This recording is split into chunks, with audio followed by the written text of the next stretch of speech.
অনুভূতি গল্পের দ্বিতীয় পর্বে স্বাগতম সবাইকে। চলুন শুরু করা যাক।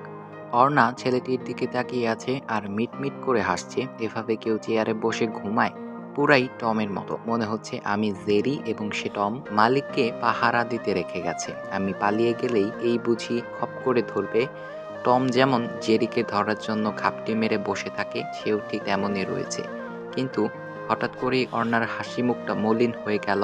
এই ভেবে ওর মা মিসেস আফরোজা বেগম এবং তার ভাই মানে অর্ণার মামা এই ছেলেটিকে পাঠায়নি তো? আসলে অর্ণা এখনো জানে না আফরোজা বেগম ওর সৎ মা। তাহলে তো আবার সেই অসভ্য মামা আমার সাথে অসভ্যতামি করতে চাইবে, নয়তো কোনো খারাপ ছেলের সাথে বিয়ে দিয়ে দিবে টাকার জন্য।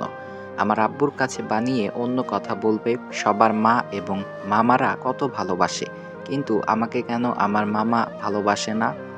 আমার মামাও ভাগ্নিদের সাথে কী সব করতে আসে। এইসব ভেবেই অর্ণার কান্না পাচ্ছে অনেক।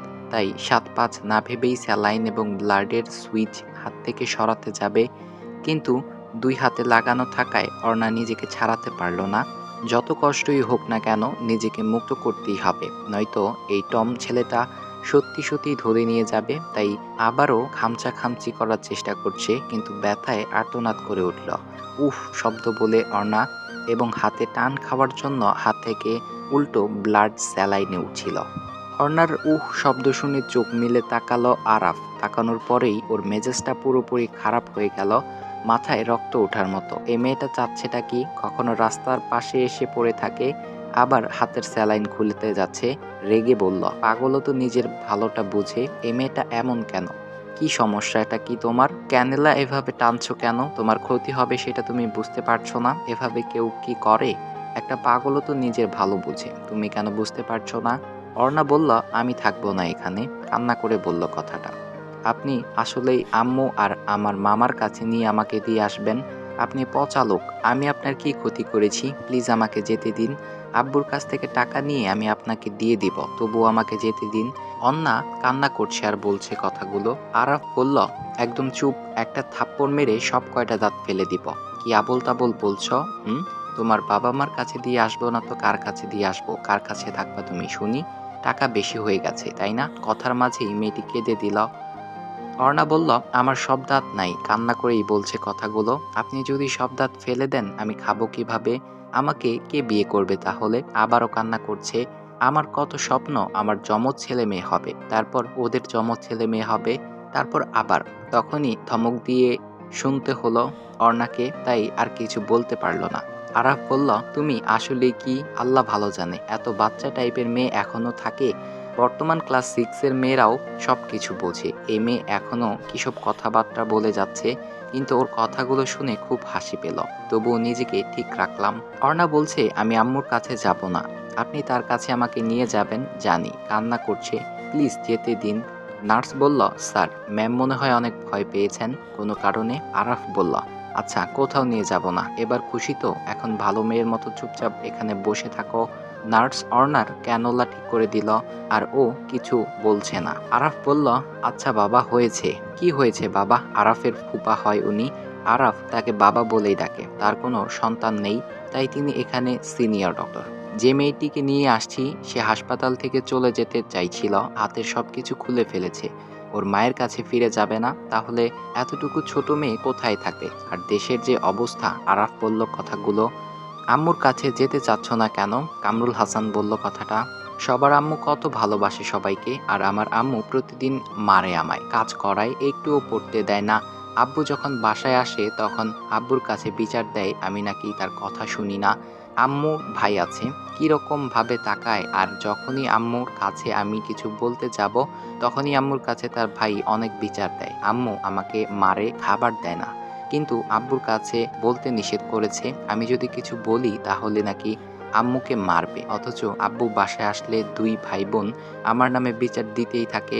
কান্না করছে। কান্না করে বলল কথাগুলো অর্ণা। আম্মুর একটা বন্ধু আছে, খারাপ লোক, তার সাথে আমার বিয়ে দিতে চাইছে। আমি খারাপ মানুষকে বিয়ে করব না। আমি পালিয়ে আসছি, কিন্তু তারা গুন্ডা পান্ডা পাঠাইছে আমাকে ধরে নিয়ে যাবার জন্য। আরাফকে দেখিয়ে বলল, আমি যাব না বাসায়, কান্না করছে অর্ণা। আরাফের চোখ তো ছানা বড়া, প্রচুর রাগ উঠে গেল তার। চোখ দুটো লাল, মনে হচ্ছে এখনই বেরিয়ে যাবে চোখ দুটো। তুমি রাস্তায় ভালো ছিলা, খামোখাই নিজে না খেয়ে কষ্ট করে তোমাকে সাহায্য করতে গেছি, আর প্রতিদানে গুন্ডা পদবি পেলাম। খারাপ কিছু বলেছি?